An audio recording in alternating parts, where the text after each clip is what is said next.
नमस्कार। आज हम डिस्कस करेंगे एनसीईआरटी क्लास 9 केमिस्ट्री के चैप्टर 2 के इन टेक्स्ट के क्वेश्चंस और आंसर्स। चैप्टर का नाम है is matter around us pure. तो चलिए अब हम क्वेश्चंस देखते हैं। पहला क्वेश्चन है, how will you separate a mixture containing kerosene and petrol?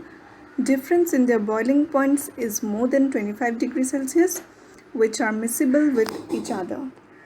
तो यहाँ पर हमें क्वेश्चन में पूछा गया है कि हम केरोसिन और पेट्रोल के मिक्सचर को कैसे सेपरेट करेंगे और हिंट में हमें दिया गया है कि ये एक मिसिबल मिक्सचर है, मतलब कि एक दूसरे के साथ वो अच्छी तरह से मिल जाते हैं और उनके डिफरेंस जो बॉइलिंग पॉइंट्स में है वो मोर देन 25 डिग्री सेल्सियस है।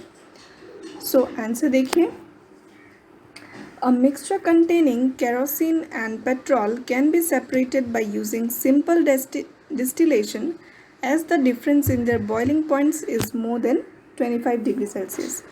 यानी कि क्योंकि इनके बॉइलिंग पॉइंट्स के बीच जो डिफरेंस है वो मोर देन 25 डिग्री सेल्सियस है, तो हम सिंपल डिस्टिलेशन टेक्निक यूज़ कर सकते हैं।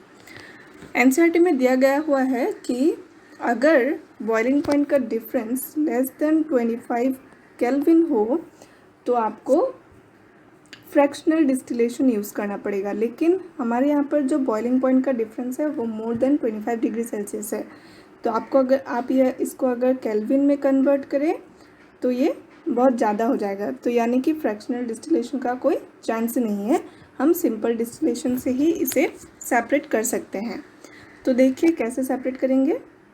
Since petrol has lower boiling point than kerosene, it will vaporise faster, gets cooled in the condenser and collected in a beaker as distillate. यानी कि petrol का boiling point जो है वो बहुत कम है, तो अगर आप इसमें थोड़ा हीट अप्लाई करें, थोड़ा नहीं मतलब जितना इसको ज़रूरत है बॉयल होने के लिए, तो कम टेम्परेचर में ही ये बॉयल होकर वेपोराइज होकर जब कंडेंसर में कूल हो जाएगा तो ये as distillate in a beaker हम कलेक्ट कर पाएंगे।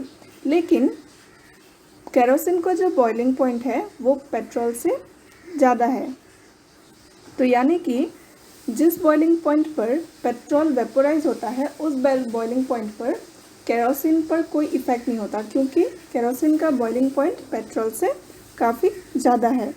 सो केरोसिन को बॉयल करने के लिए, वेपोराइज करने के लिए हमें फर्दर हीटिंग की ज़रूरत है। So on further heating the boiling point of kerosene is reached. तो अगर हम फर्दर हीट करेंगे और हीट करेंगे तो केरोसिन का बॉइलिंग पॉइंट जब रीच होगा तो केरोसिन भी वेपोराइज होकर कंडेंसर में कूल होकर हम पेट्रोल की तरह उसे भी डिस्टिलेट की तरह उसे भी एज डिस्टिलेट हम कलेक्ट कर सकते हैं। तो यानी कि हमने पेट्रोल और केरोसिन को अलग अलग से दोनों को सेपरेट कर लिया है और कलेक्ट कर लिया है। तो इस तरह हम सिंपल डिस्टिलेशन टेक्निक यूज़ करके हम केरोसिन और पेट्रोल को सेपरेट कर सकते हैं। ठीक है, अब हम देखते हैं नेक्स्ट